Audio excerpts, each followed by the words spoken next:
Well, we want to bring in here, also very honored to be joined by Brian Becker, who's the host of the Socialist program, which airs here on Breakthrough News on Wednesdays at 7 p.m. Eastern Time, to talk more about the reverberations here in the United States with the aggressive attempts by the Biden administration to ram home $106 billion of money for war. Brian, thanks so much for joining us. Thank you for having me. Well, it really is, maybe it shouldn't be amazing to me, but it's certainly outrageous, I guess, that, in the midst of everything happening in the United States, all the challenges that the U.S. has, all of a sudden there's a big rush to get hundreds of, over $100 billion, tens of billions of dollars to the Israeli war machine, to the Ukrainians, to saber rattling with China. I mean, what does this say that this has actually become the top priority, it seems, inside of Congress? Inside of Congress and inside the Biden administration, which is really the proponent of this. So it's $106 billion for war. Here's Biden running for president. He's already facing kind of a catastrophic approval rating, meaning people don't like him. He can barely hold on. The saving grace for him is that the Republicans are so either divided, or their leading contender, Trump, is facing 4 different trials. And still, Biden is not really beating the Republican rivals. So what does he offer the American people? But spending $106 billion for more war against the Palestinians, war against Russia and Ukraine, war with China over Taiwan, and then more more than $10 billion to fortify the U.S. military presence at the U.S.-Mexican border. So you put that all together and you can say Biden has declared to the American people at the moment that they have to choose whether or not to reelect him, that his top priority is war. His top priority is funding war. He doesn't care about them. He's a loyal servant of the military-industrial complex. Joe Biden is, in fact, no different from George W. Bush. No different whatsoever. If you look at his political positions, now he's in Tel Aviv hugging. I thought he was going to both kiss and cry with Netanyahu. I mean, here we have Biden is embracing. I mean, Netanyahu has been described inside Israeli body politic as either a fascist or semi-fascist. That was before October 7th. All things within the Israeli body politic have been pushed to the side for the moment. But there's Biden saying, yeah, we love you, we're kissing you, we're going to cry with you, and we're going to keep funding you. And here we have it, Rania and Eugene, America, which the right wing says is a welfare state. No, America is a warfare state. And when you look back at the history of empires, go to the 2nd century when the Roman Empire started to go into decline, in spite of the fact that it was the leading economy on the cutting edge of technology in the 2nd century. Why was it? It was because of military overextension. And that's precisely what we're witnessing now with the United States. The only solution the U.S. has to its decline, which both of you have alluded to in the past, is to spend more and more on war. I think the big hole is for the Biden administration and for the capitalist class won't be really in Gaza. It won't be in Ukraine. It's going to be in the United States, because the people of the United States, the working class, which is suffering so much, is going to ultimately have to go into rebellion over the policies of the warfare state. When we look at Biden and what he's doing right now to try to, up his approval rating or prepare for next year's election, it also makes no sense. And here's what I mean by that. When I look at, the situation with Gaza and his horrific, disgusting policies, I mean, the comments that come out of this man's mouth daily continue to surprise me, not because I think he's not a racist or a horrible person, but I'm just stunned he is saying these things that are so cruel and so genocidal and so inhumane out loud. Sorry, I'm getting emotional. That's a different thing. But just the fact that you look at what's actually happening, I mean, he has what looks like a potential mutiny about to take place in the State Department, where I'm sure you saw that article about how there's people in the State Department who are very upset about his policy in Gaza, and they're preparing what's called a dissent cable, which is not something that's typically done. It was a mechanism put into place after the Vietnam War, and basically to say we disagree with this policy, which is actually a big deal. People who are very upset. You had this man resign whose job, this guy John Paul, his job was to approve weapon sales to countries with Right. human rights abuses, right? He's approved weapon sales to Saudi Arabia to bomb Yemen, among other countries with horrible, atrocious human rights records.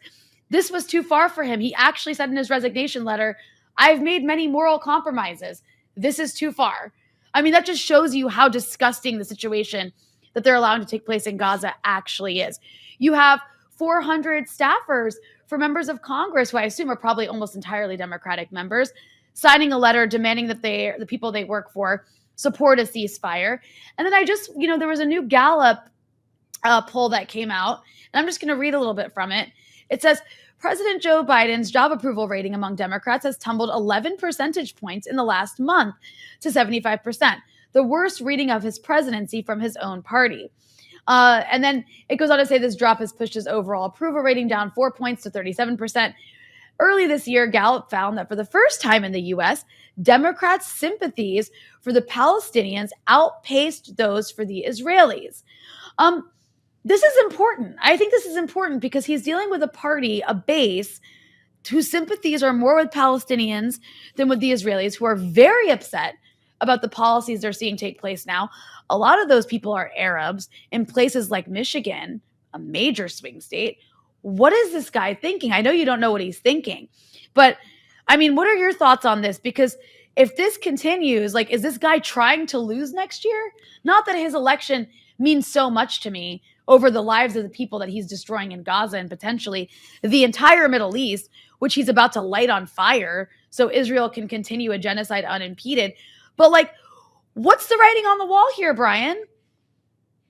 Yeah, I think it's an important point, actually, Rania. And there's, Charles Blow, who's an African-American op-ed columnist, had a piece in the New York Times today where he was trying to explain to the public, but I think really trying to explain to the Biden administration why Black America, and especially young people from Black America, are siding with the Palestinians.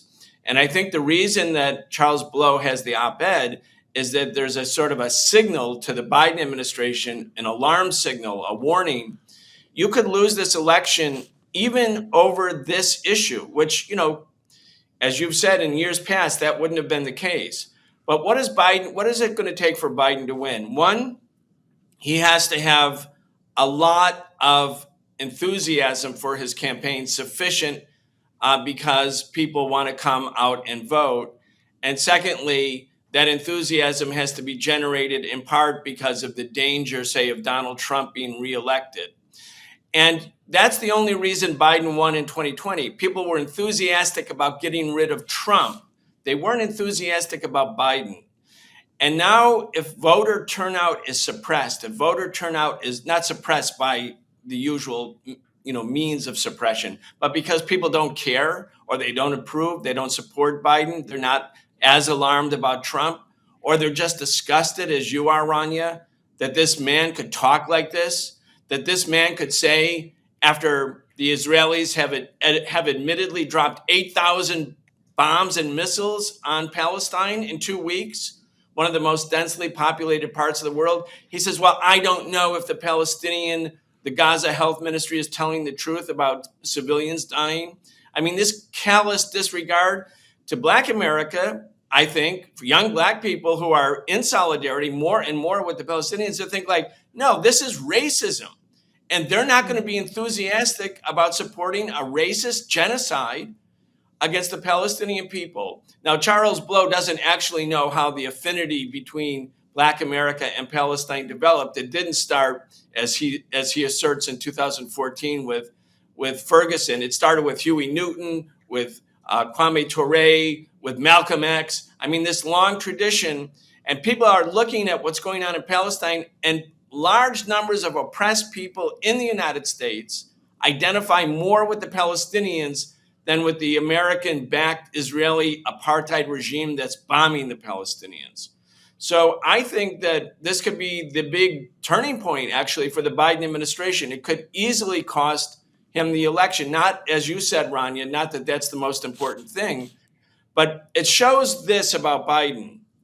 Not only is he a dumb politician, which, okay, we can acknowledge that, but he is so such a loyal and devoted servant of imperialism and of the military industrial complex and of Israeli apartheid that he's unwilling to do anything at this point to distance himself from their genocidal assault on the Palestinian people, and as a consequence could in fact lose the election. The election right now, if it were held tomorrow, would be razor thin. So you have the US government looking like it doesn't care about working class people, as I said, shutting down all these childcare centers, acting in an openly racist way. And it's not just even about racism, just the ethics, the morals, the human element of what's going on. Everybody can see that Israeli military with US weapons is pounding this civilian population into the dust. They're pounding them and killing them in the dust. When half the population is under 18, which is the case in Gaza, you're bombing a society of children. You're killing the children. And Biden thinks that the American people, especially working class people and people who have themselves suffered racism, are going to be okay with that?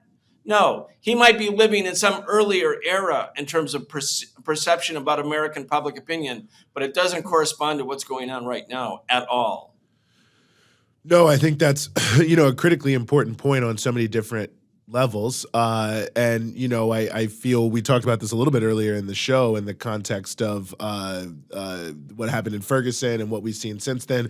And, in the context of the rise of the sort of revival of the Black liberation movement, the rebellions against police terrorism, how a major part of that has in fact been solidarity with Palestine. It's also played a big role in mainstreaming the issue of Palestine into the broader, milieu of progressive young people. And I have to say, at my alma mater, Howard University, large number of students walked out yesterday in solidarity with Palestine, of which I was very happy to see, I must say. But I think you're making a very good point in many ways. Speaking of a previous era, I mean, many people have called him Jim Crow Joe, and he always talks about how much he loved James Eastland and all these other segregationists, Strom Thurmond, and they'd have dinner and they'd have that. So, I think he's probably perhaps living in an era in which the sort of global rule of white supremacy was much more secure than it is now. But, it does say, I think, so much in many ways that there also is a lockstep, behind him in the Democratic Party on this basis. But one thing I want to get your thoughts on is there's now a division amongst Republicans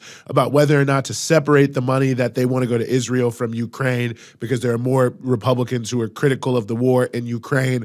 What do you make of that in many different ways? I mean, it seems that Ukraine has gotten off the headlines. It's sort of disappeared from the mainstream media, except for, you get 2/4 of the way down the page on the New York Times, and they're talking about it, the odd story here and there. But it seems like, very quickly it's been moved out of the limelight. But it seems that this is an attempt, in terms of putting this money forward, to try to, by the Biden administration, to prevent what maybe was sort of a creeping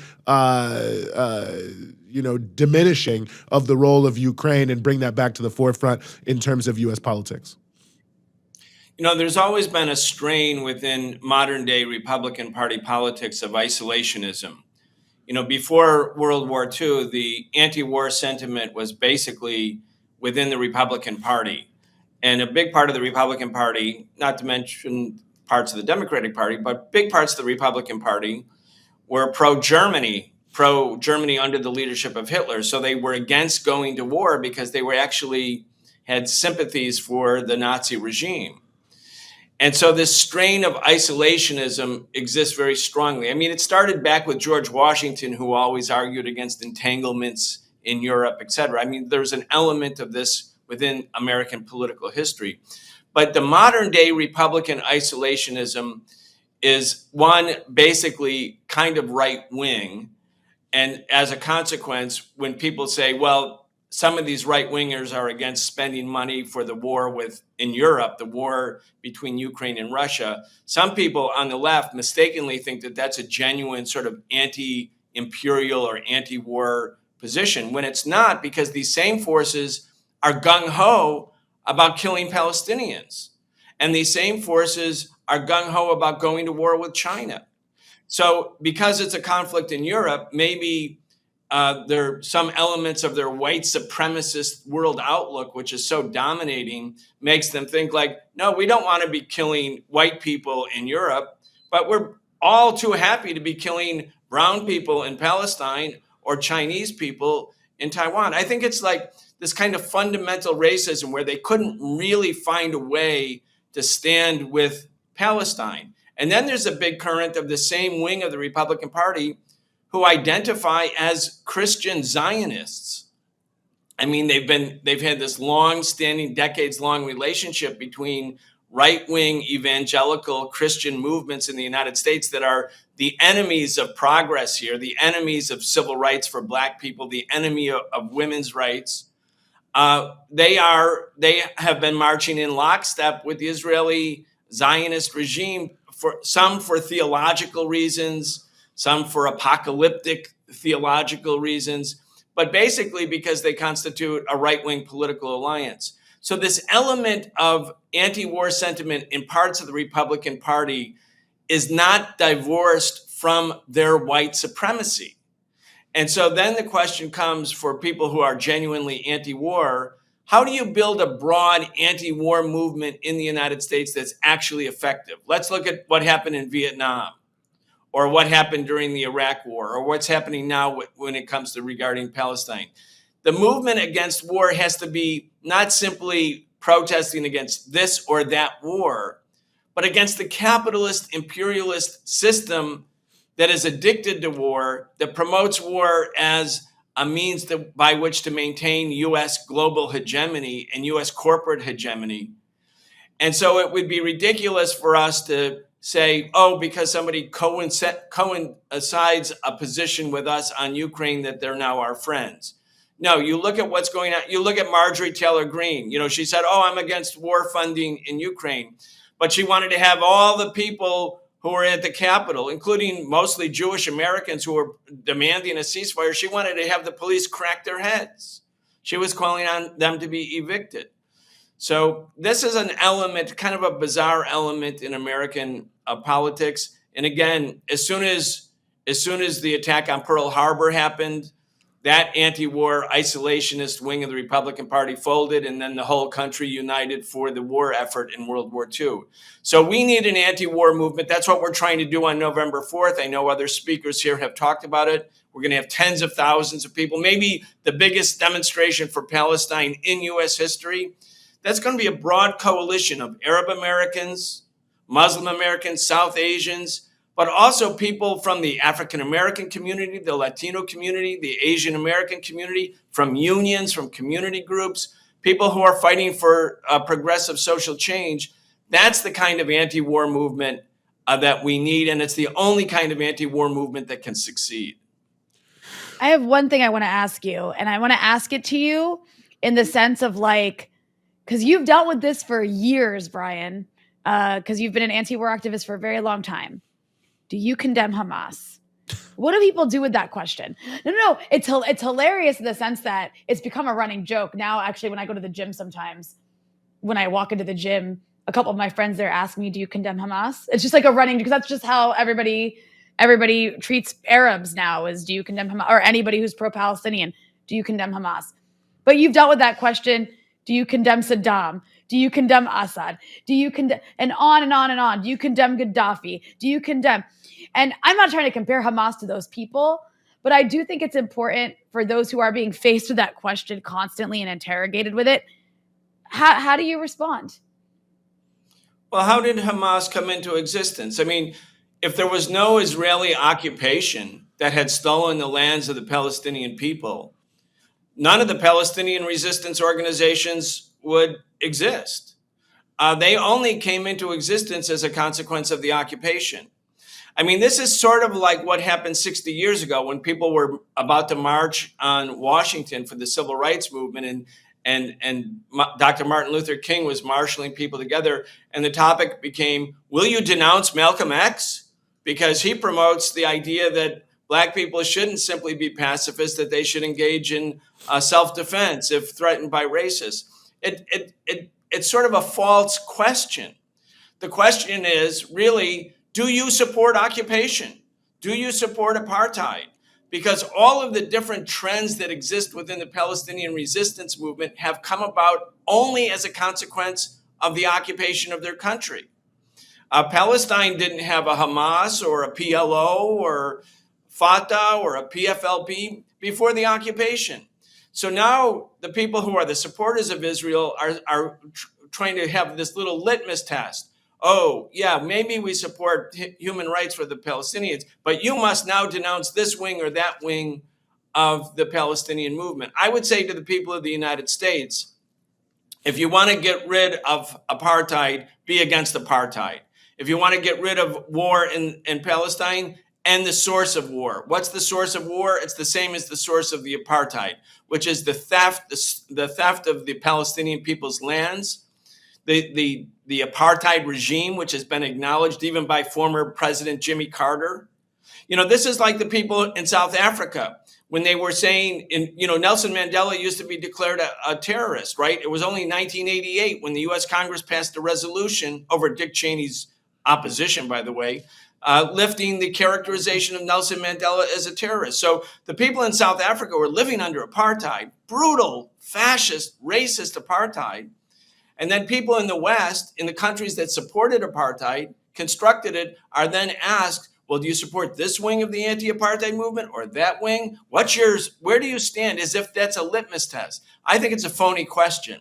I think if a government institutes occupation and apartheid and shoots down peaceful protesters, as thousands were shot when they gathered peacefully at that same area by the wall in Gaza in the 2018 Great March of Return. When a government does that to a people, don't be surprised that there are armed resistance movements. And then you can demonize those armed resistance movements and say those movements don't care about civilians. They picked up the gun. Well, guess what? The consequence of all of these actions is rooted in the source of the problem. And the source of the problem is the theft of Palestinian lands.